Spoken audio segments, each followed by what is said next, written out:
There are two things that started in England, got introduced in India, and grew exponentially in terms of popularity and clawed their way back to England as Indian products. First is the game of cricket, but if we were to explain the do's and don'ts of cricket, we would need a little more than a semester. So we decided to concentrate on the motorcycle brand Royal Enfield and its place in the global automotive industry.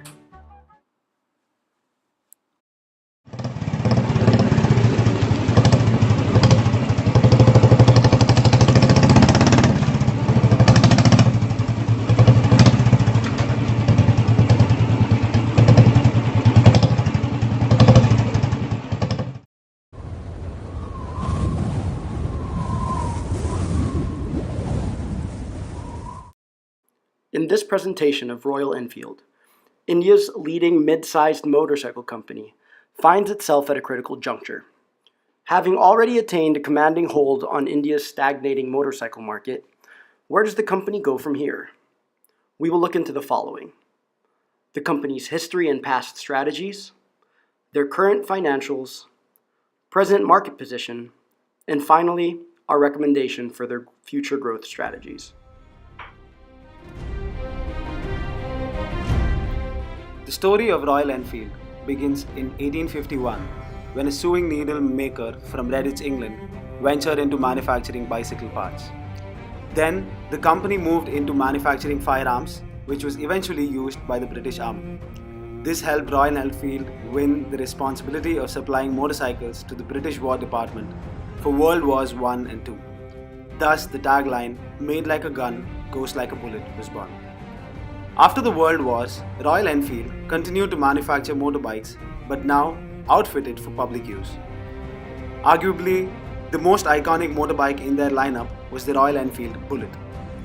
Introduced in 1931 and still available today, the Bullet is the world's longest running production motorcycle. In 1955, after joining forces with India's Madras Motors, Royal Enfield constructed bikes for the Indian National Police and military forces. By 1962, in the pursuit of more cost-efficient manufacturing, the company was selling motorcycles that were fully made on Indian soil. And by 1970, the Royal Enfield factory in Redditch, England closed its doors for good.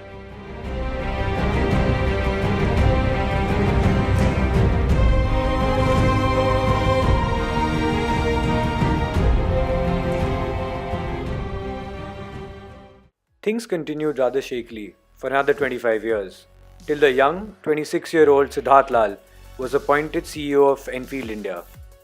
As the son of the founder of Eicher, a tractor and commercial vehicle manufacturer, he was able to bring a lot of learning from other businesses to improve processes. He purchased the trademark and IP from the British parent company to form Royal Enfield Motors. In the absence of large-scale army orders to bail the company out, they had to focus on individual sales only. Well, that's right. The market was changing and was flooded with cheaper Japanese bikes with great mileage. To cater to this audience and preserve the Bullet's nature and reputation as a classic British bike, the Bullet marquee was split up into two. A new model available in more colors with the same engine and gearbox as the standard.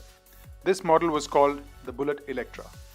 The Electra 350 went on to become the best-selling Royal Enfield model, accounting for around half the company's sales. The company continued to face some issues with quality, reliability and design, while the management team, including Siddharth Lal, struggled with managing multiple business units. It's almost like Lal got his strategy 101 directly from Prof. Delios. His strategy was simple. Instead of competing with 11 motorcycle brands in India at the time, he identified a niche in the market, leveraged Royal Enfield's unique advantages, and finally, improved functional activities. The results? Royal Enfield made a run for it and within a decade, captured more than 96% of this market. So let's dig deeper and see how they managed this lead. First, it all came down to one big decision that Lal took in 2004. Eicher Group had 15 businesses back then, including footwear and garments, but none was a market leader. Lal undertook an intense portfolio analysis and soon enough, the group divested 13 of them. Simply put, they removed the clutter and put their money on two promising businesses, Royal Enfields, and trucks. Next, he redesigned the bike and moved the gear shifter and brake from the right to the conventional left side. And then, BAM! Overnight, Royal Enfield became much easier to use. Good news for existing fan base, but great news for potential buyers who earlier found this bike difficult to use. The result was a tectonic shift that made the Royal Enfield as easy to operate as a Honda, and suddenly, thousands of bikers came out of hiding. 2006 was the year of going back to basics. Royal Enfield formed a quality improvement task force to focus on minimizing quality issues. The team analyzed and fixed product-related problems of oil leakages, engine seizures, and electrical failures, and reduced complaints of malfunctioning from 5% in 2006 to 0.2% in 2010.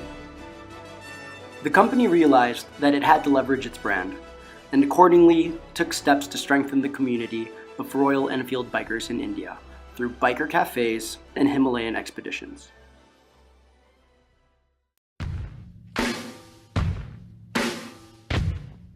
Royal Enfield's financial performance over the last 2 years has been nothing short of stellar.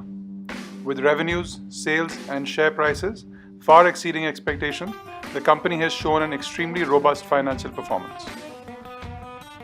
The Indian motorcycle market can be broken down into three broad product categories: the small size or the little ones, the mid size, the big boys, and the mammoths. 5 product lines, 12 models give Royal Enfield a 5% market share and the 4th spot in the Indian motorcycle market. The mid-size range, however, is literally owned by them with a 96% market share. Motorcycle sales have been stagnant over the last 2 years, but Royal Enfield has outperformed the market growth of 52% with a 53% sales growth of their own. Plotting the market leader from each product category on a strategy canvas, with the little ones in green, the mammoths in yellow, and the Royal Enfield in red, it is clear that the Royal Enfield has identified where they want to operate in the Indian motorcycle space. The main value proposition is that being in the middle range, they have been able to garner extremely high exclusivity and brand value. While other makers have traded style and brand for price, Royal Enfield has had an eye to the future, targeting the fast-growing Indian upper middle class. If you critically analyze the Royal Enfield business, their key problems can be summarized in one word: overdependence.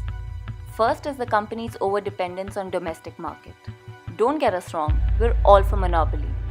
It is spectacular how this century-old bike is pretty much unchallenged in its segment in India. But it is also worrying that less than 5% of its sales came from the overseas market in 2015. Absolutely, Tanya. Second is the company's overdependence on one model, the Classic. Numbers show that the Classic accounted for more than 55% of the company's overall domestic sales. Again, not the worst problem to have considering the Classic's fat profit margin, but the real question is, what will Royal Enfield do to look over its shoulder for increasing competition in their segment? And how will they evolve their portfolio to hedge risks? Let us look at our recommendations in the next segment. Much like the Ferrari, the Royal Enfield is a very well-known heritage brand. So it's perfectly natural to assume they would take every opportunity to squeeze their customers' love for this brand. We aren't making that up.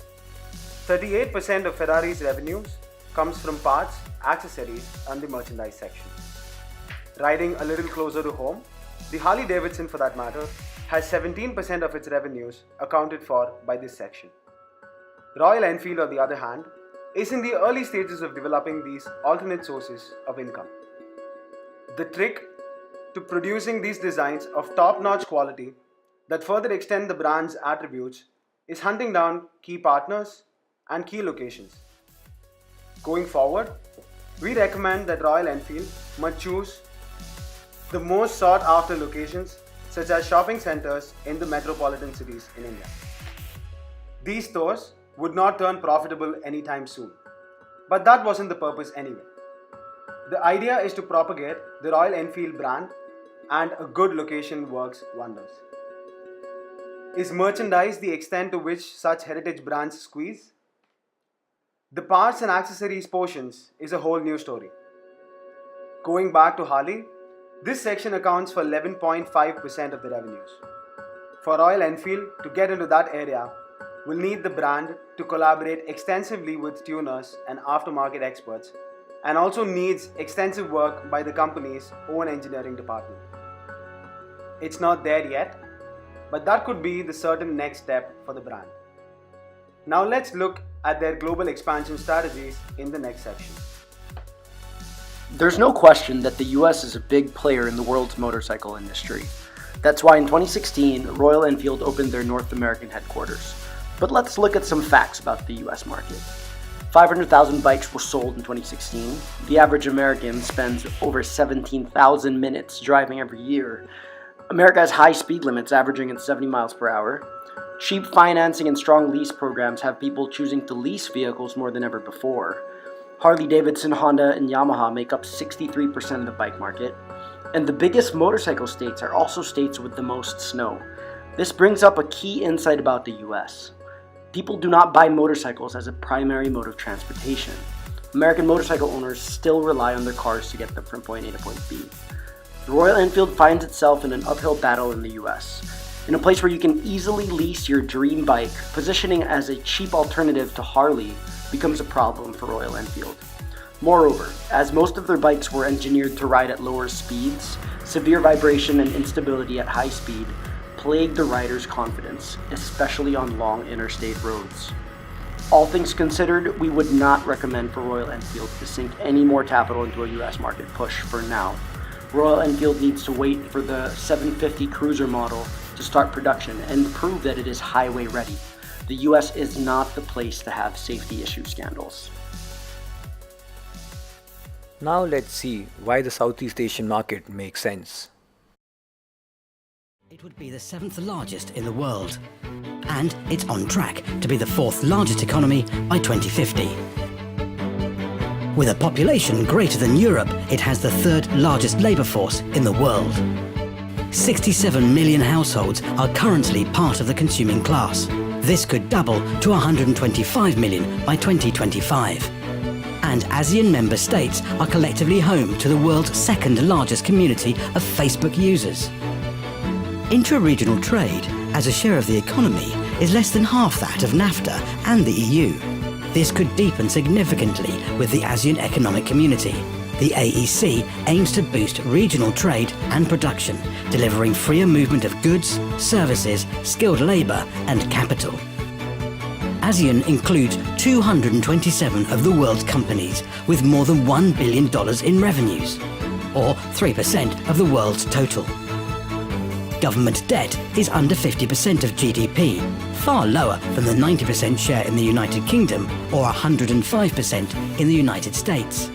ASEAN is the 4th largest exporting region in the world, trailing only the EU, the USA and China. In order to capture this market, Royal Enfield needs to focus on the following 3 aspects.